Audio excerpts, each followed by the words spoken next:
took a step closer. "Listen here, my girl," she said. "Nothing belongs to you. This trinket," she patted her pocket, "is a tiny payment on all you owe us for your keep. Seems you need a reminder of that." Next would come the wallop. I braced myself.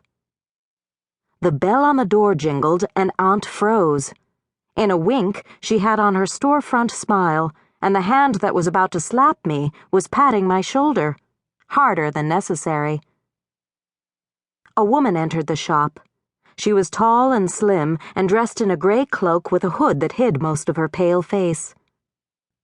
The wind swirled around her as she entered, even for a moment after the door shut. "How may I assist you, madam?" Aunt said in her customer voice as she slid back behind the counter.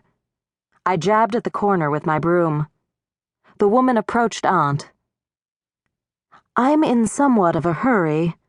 Her speech was refined, with an accent I couldn't label. "I need a new setting for this." She opened her hand. Aunt sucked in her breath. In spite of myself, I edged toward the counter for a better look. In the woman's smooth palm lay the largest gem I'd seen in 10 years of hovering around Uncle's goldsmith's shop. It was perfectly round and smooth, about the size of a walnut, and milky white, though its surface glinted with reflected colors. People just didn't bring gems like that into Montesquieu's goldsmithy. Aunt's eyes bulged. "Is it a pearl?" I asked. The lady turned her gaze my way. She blinked as if startled. Aunt hissed through her teeth at me, then favored her customer with an oily smile. "Pardon our servant," she said, her voice dripping like honey.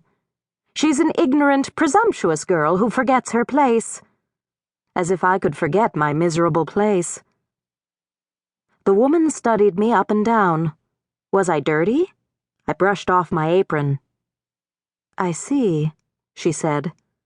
She turned to Aunt.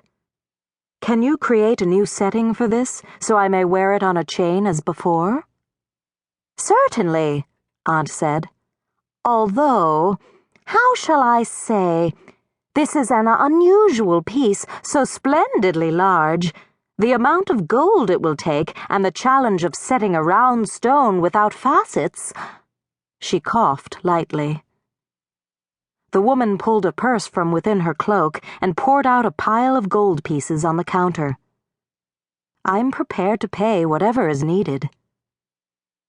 Aunt's eyes gleamed as she watched the woman scoop the coins back into her purse. "We are most gratified, madam, that you have entrusted Montesquieu's with this precious ornament.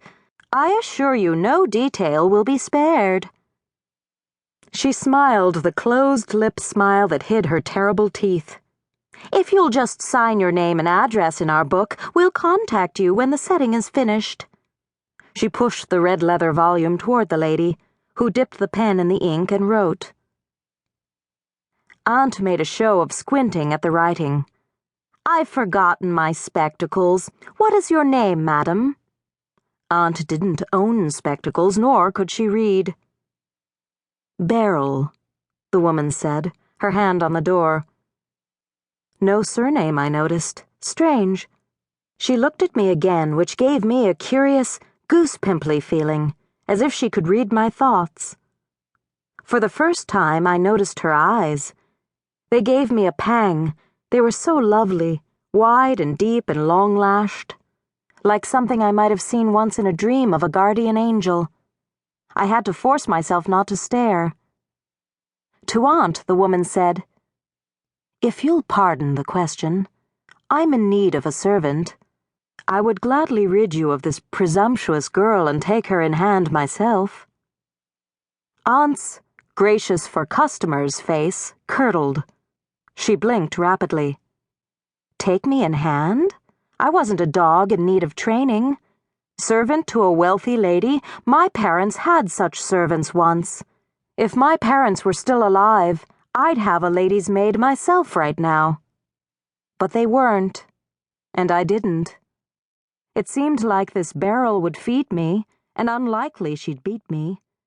If she did slap, slim as she